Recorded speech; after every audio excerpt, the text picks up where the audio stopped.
Hello दोस्तों, मैं doctor Pradeep Kumar Gautam आप सभी के मध्य उपस्थित हूँ आज प्रैक्टिस सेट संख्या 7 लेकर।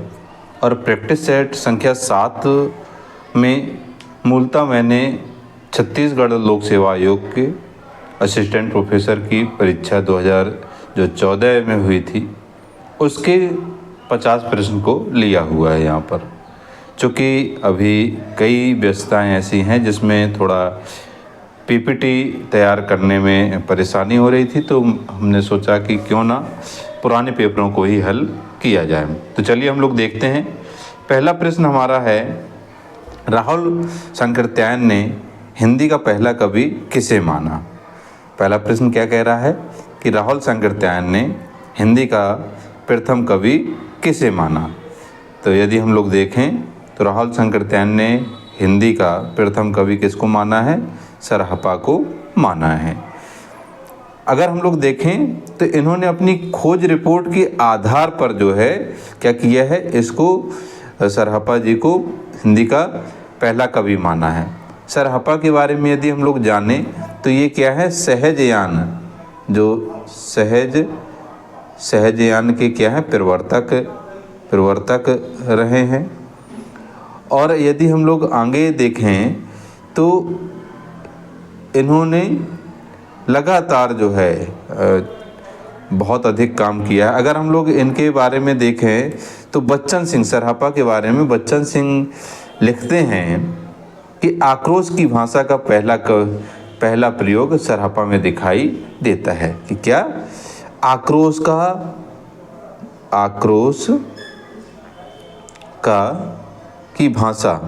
की भाषा का पहला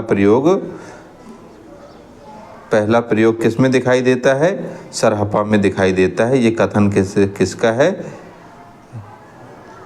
आपका बच्चन सिंह जी का है। तो हम लोगों को ये चीज़ ध्यान रखते हुए आगे चलना है। तो चलिए अगला दूसरा प्रश्न देखते हैं।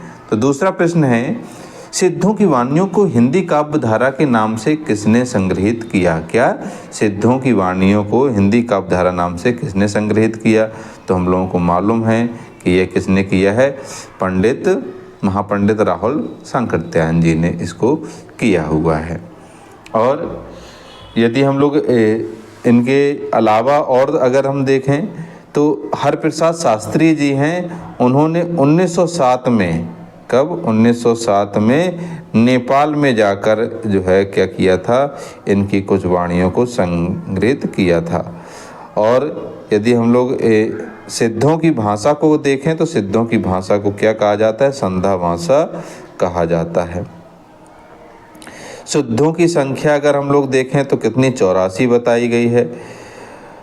रामचंद्र शुक्ल जी ने इनकी जो आपकी रचनाएं हैं और उनकी भाषा को देखकर इन्होंने देश भाषा मिश्रित अपभ्रंश बोला है। कि इन्होंने, रामचंद्र शुक्ल जी ने। तो हमें ये चीज़ें ध्यान रखनी है।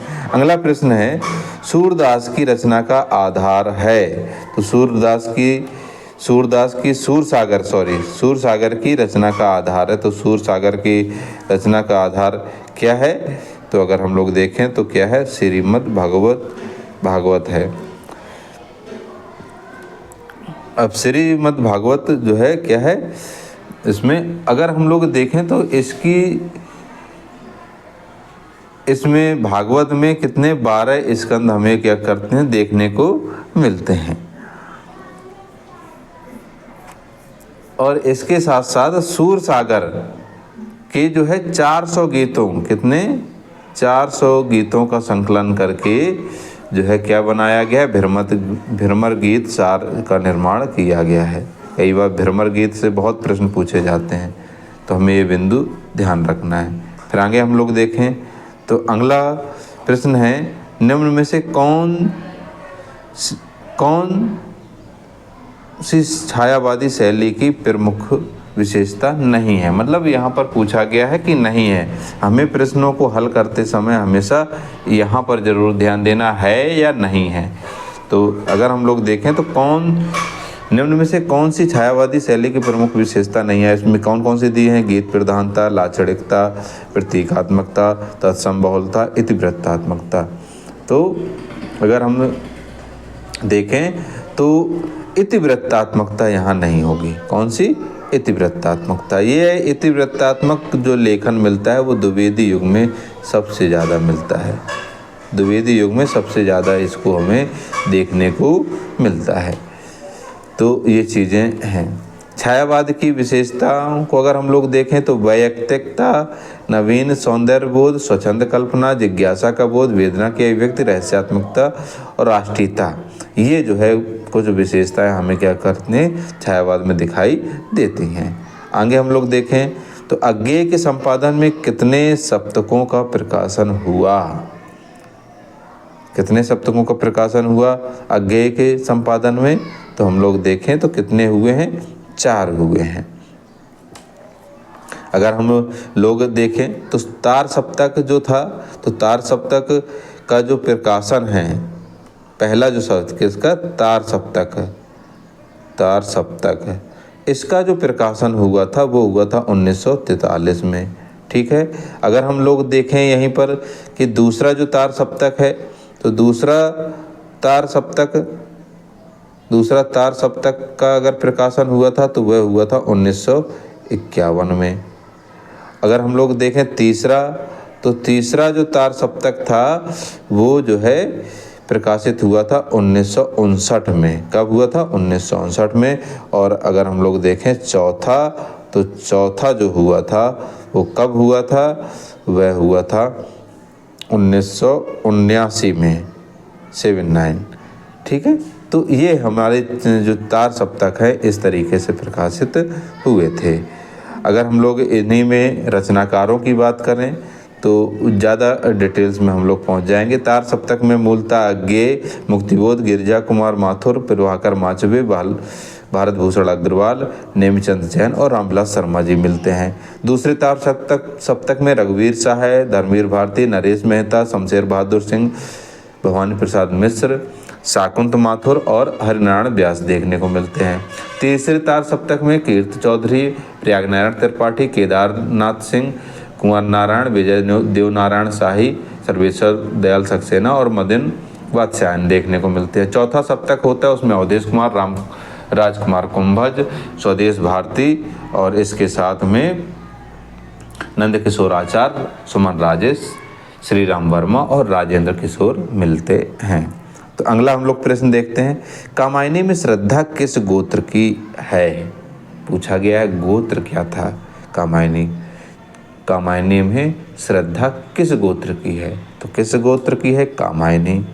तो किसमें? सी जो है ऑप्शन यहाँ पर सही हो जाएगा। अगर हम लोग इसमें देखें तो कामायनी में कुल हमें कितने 15 सर्ग देखने को मिलते हैं। कई बार पूछ लिया जाता है कि कामायनी में कुल कितने सर्ग हैं। इसमें एक प्रश्न सबसे ज़्यादा पूछा जाता है, वो यह है कि कामायनी का पहला सर्ग कौन सा है और अंतिम सर्ग कौन सा है। तो आप लोग हमेशा ध्यान रखिए, पहला सर्ग जो है वो कौन सा है? चिंता है। और अंतिम सर्ग है वो है आनंद। चिंता से शुरू होता है और आनंद में जाकर क्या होता है? संपन्न होता है। इसके साथ अगर हम लोग देखें तो शांतप्रिय द्विवेदी नाम के एक आलोचक हुए हैं, उन्होंने छायावाद कामायनी को क्या कहा है? कामायनी को छायावाद का उपनिषद कहा है। छायावाद का उपनिषद कहा है। किसने कहा है? अगर हम लोग देखें तो किसने कहा है? शांतप्रिय द्विवेदी ने कहा है। तो आप लोग ये नोट कर लीजिएगा, ये बहुत महत्वपूर्ण प्रश्न है। फिर आगे हम लोग देखें, अगला प्रश्न है स्कंदगुप्त में कालिदास का नाम है क्या? स्कंदगुप्त में कालिदास का नाम है। तो स्कंदगुप्त में कालिदास का नाम क्या रखा गया है? तो स्कंदगुप्त में कालिदास का नाम मात्रगुप्त रखा गया है। तो हमें ये सी ऑप्शन जो है यहाँ पर क्या हो जाएगा? सही हो जाएगा।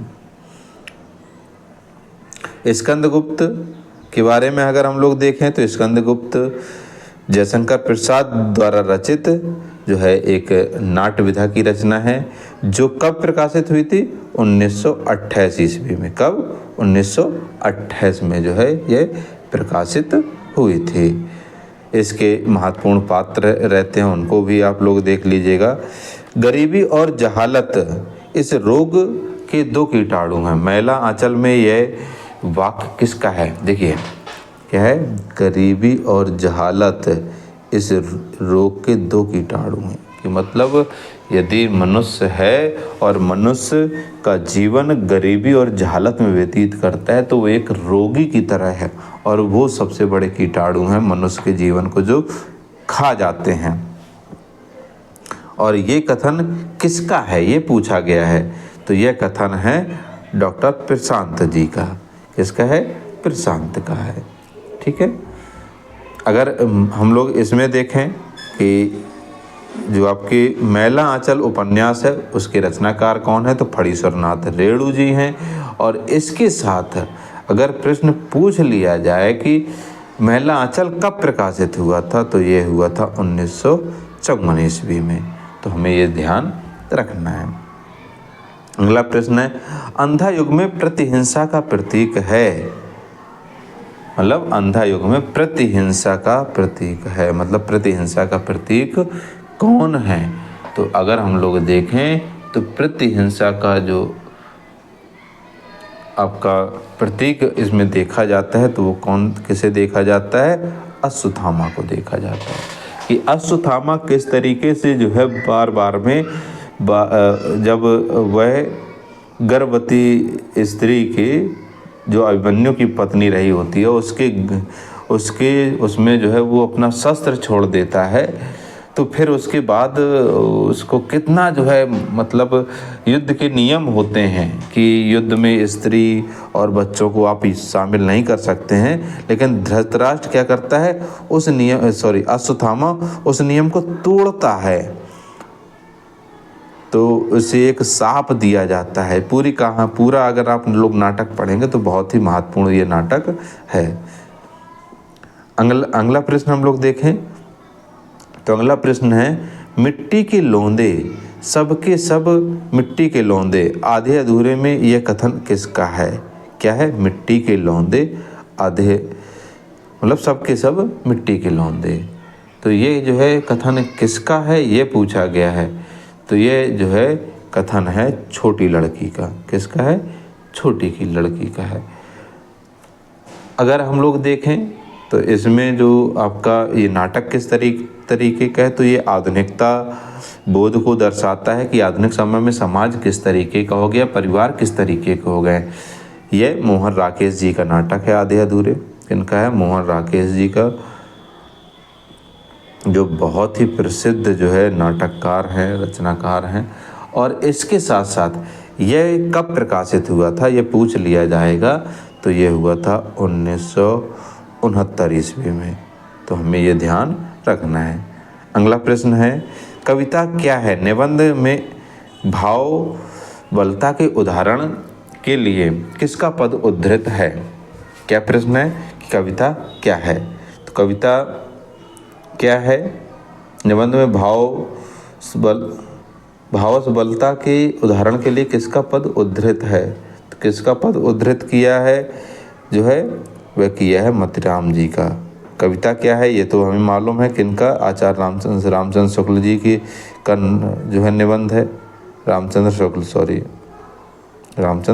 शुक्ल जी का निबंध है। ठीक है। फिर अगर अगला प्रश्न हम लोग देखें तो अगर हम लोग इसी निबंध के बारे में ही बात करें तो यह निबंध मूलतः सरस्वती पत्रिका में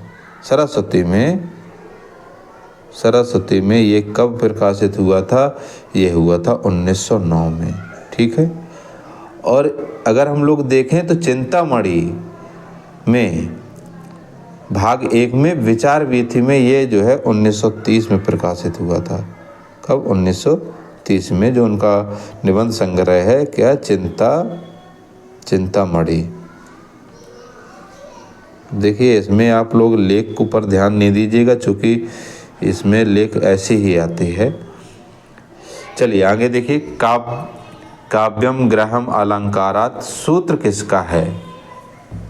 काव्यम ग्रह अलंकारात किसका सूत्र किसका है?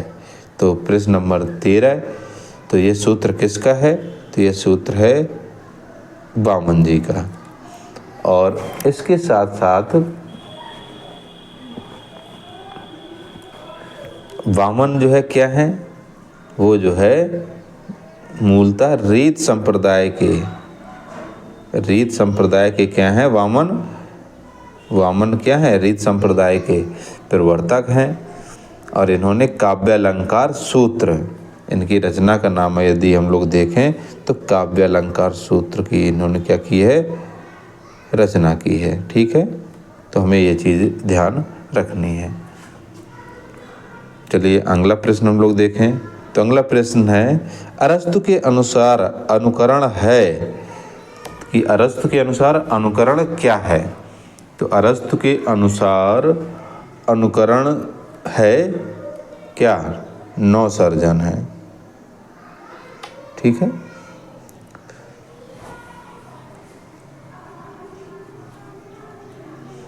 फिर अगला प्रश्न है, अरस्तु के अनुसार विरेचन है। क्या है प्रश्न, अरस्तु के अनुसार विरेचन है। तो अरस्तु के अनुसार विरेचन क्या है, तो ये अंतर्वृत्तियां हैं। ठीक है, अगर हम लोग अरस्तु की बात करें तो इन्होंने पेरिपोइथकेस, तेकनेस, रितोरिकेस और वसीयतनामा ये क्या किए हैं, रचनाओं की इन्होंने रचनाएं लिखी हैं। अगला प्रश्न है, अर्थ परिवर्तन की दिशाओं में शामिल नहीं है। मतलब अर्थ परिवर्तन की दिशाओं में क्या शामिल नहीं है, इसको हम लोगों को देखना है। तो अर्थ परिवर्तन की दिशाओं में क्या शामिल नहीं है, तो इसमें जो है अर्थाभाव शामिल नहीं है। फिर अगला प्रश्न है, निम्नलिखित में से नाम धातु क्रिया कौन सी है, कौन सी नाम धातु क्रिया कौन सी है। तो यहाँ क्या हो जाएगा, बतियाना हो जाएगा। और बाकी सब क्या है, प्रेरणार्थक क्रिया है, क्योंकि प्रेरणा मिल रही है इनकी, बतियाना नहीं है। फिर अगला प्रश्न है, संकर शब्द नहीं है। अब संकर शब्द का मतलब तो आप लोग समझ ही रहेंगे कि वे शब्द जो दो भाषाओं के शब्दों को मिलाकर बना लिए जाएं, संकर शब्द होते हैं। तो अगर हम लोग देखें तो इसमें कौन सा नहीं है, तो इसमें जो है आपका पुष्टाहार नहीं है, क्योंकि पुष्टाहार अगर हम लोग देखें तो पुष्टाहार क्या है, संस्कृत निष्ठ शब्द है।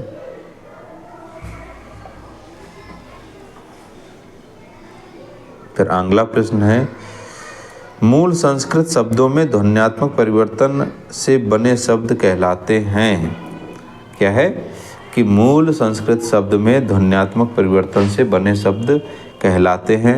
तो क्या कहलाते हैं, तो वे जो है कहलाते हैं मूल संस्कृत शब्दों से ध्वन्यात्मक परिवर्तन से बने शब्द कहलाते हैं, वो तद्भव कहलाते हैं। क्या कहलाते हैं, तद्भव।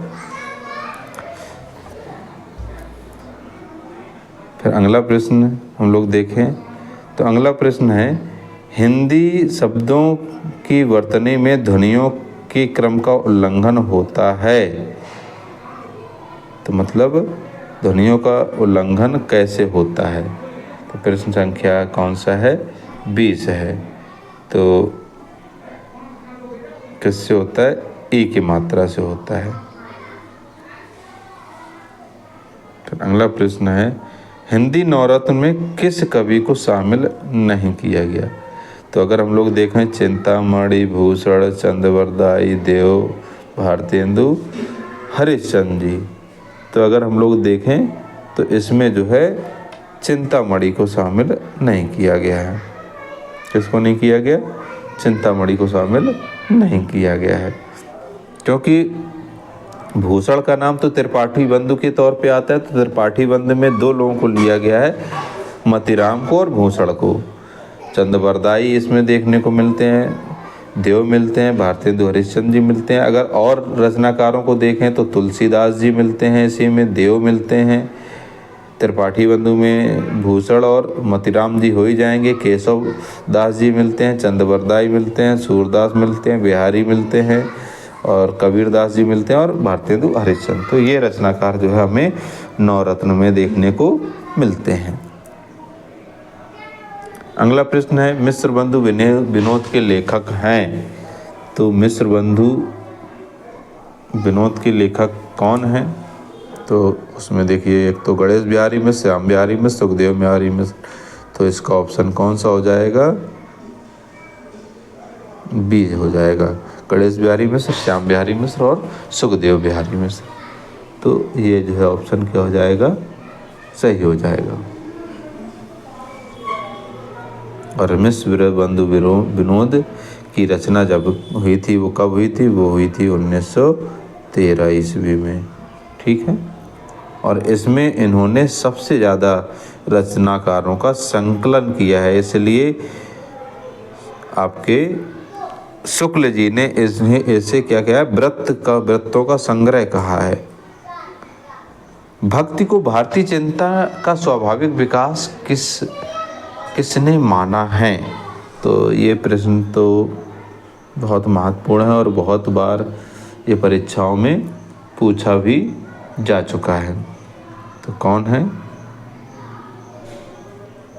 तो वो हैं हजारी प्रसाद द्विवेदी जी। अगला प्रश्न है आदिकालीन काव्य की प्रसिद्ध पंक्ति भल्ला हुआ जो मारिया बहणी मारा कंतु लज्जेजम तु वयंसहु जय भग्गा घर एंतु किसके ग्रंथ में मिलती है? मतलब ये जो पंक्ति है वो किसके ग्रंथ में हमें देखने को मिलती है? तो यह जो है मिलती है किनके उसमें?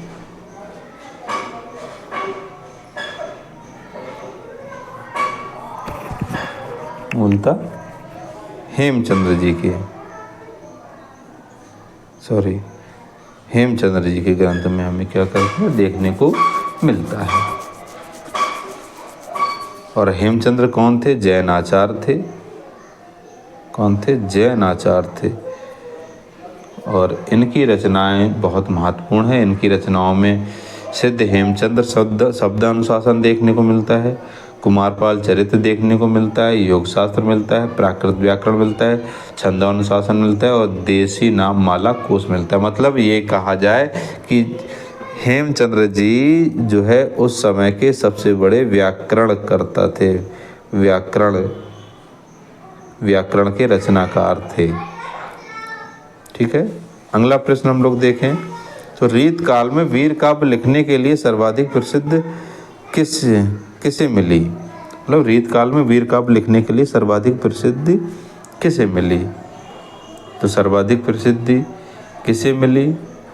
तो सर्वाधिक प्रसिद्धि अगर हम लोग देखें इन सभी में तो देव को सबसे ज़्यादा फेमस, क्योंकि उन्होंने बहुत रचनाएं लिखी हैं उसमें।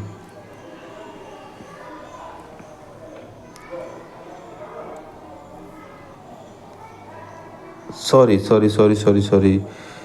इसमें जो है प्रश्न पूछा गया है वीर काव्य लिखने में, सॉरी यहाँ पर मैं समझ नहीं पाया, मैंने केवल रीत काल देखा, यहाँ वीर काव्य में नहीं देख पाया। तो वीर काव्य लिखने में सबसे ज़्यादा प्रसिद्धि अगर मिली है तो वो मिली है भूषण जी को। कैसे मिली है? भूषण जी को मिली है, जिन्होंने शिवराज भूषण और शिवा बावनी छत्रसाल दशक की क्या की है? रचना की है। फिर अगला प्रश्न है कि कौन सी रीतकालीन कवि आपस में भाई माने जाते हैं? तो मतिराम भूषण सोमनाथ, भूषण मतिराम पद्माकर, चिंतामणि मतिराम सोमनाथ, भूषण चिंतामणि पद्माकर और चिंतामणि भूषण मतिराम। तो अगर इसमें ऑप्शन देखा जाए तो कौन सा सही हो जाएगा? ई नंबर का सही हो जाएगा। चिंतामणि भूषण और मतिराम ये तीनों क्या थे? भाई थे और तीनों ही रीतकाल के महत्वपूर्ण कवि हैं। ठीक है। तो अगला प्रश्न है दिनकर की काव्य कृति रश्मिरथी में रश्मिरथी कौन है? तो अगर हम लोग देखें कि दिनकर की काव्य कृति रश्मिरथी में रश्मिरथी कौन है? तो रश्मिरथी पूरा का पूरा जो रचना लिखी गई है रचना वो किसके? कर्ण को आधार बनाकर लिखी गई है। फिर अगला प्रश्न है डॉक्टर रामविलास शर्मा के अनुसार हिंदुस्तानी किसानों के जीवन की बृहत्तरी है। रामविलास शर्मा के अनुसार, और किसानों के बारे में जिन रचनाओं में सबसे ज़्यादा वर्णन मिलता है तो वो कौन सी हैं? तो अगर हम लोग देखें तो कौन सा है?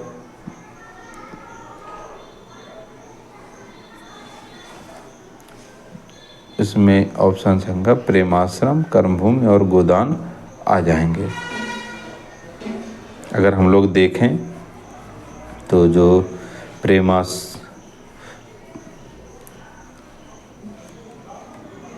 आगे हम लोग देखें, गंगौली गांव में किस उपन्यास की कथा भूमि है? किसमें? गंगौली में। तो गंगौली जो रचना है वो किस की कथा भूमि है? तो हम लोग देखते हैं तो ये जो है आधा गांव में जो है क्या है, गंगौली गांव का जिक्र मिलता है। फिर इस तरीके से आगे हम लोग अगला प्रश्न हम लोग देखें तो रेणु की कहानियों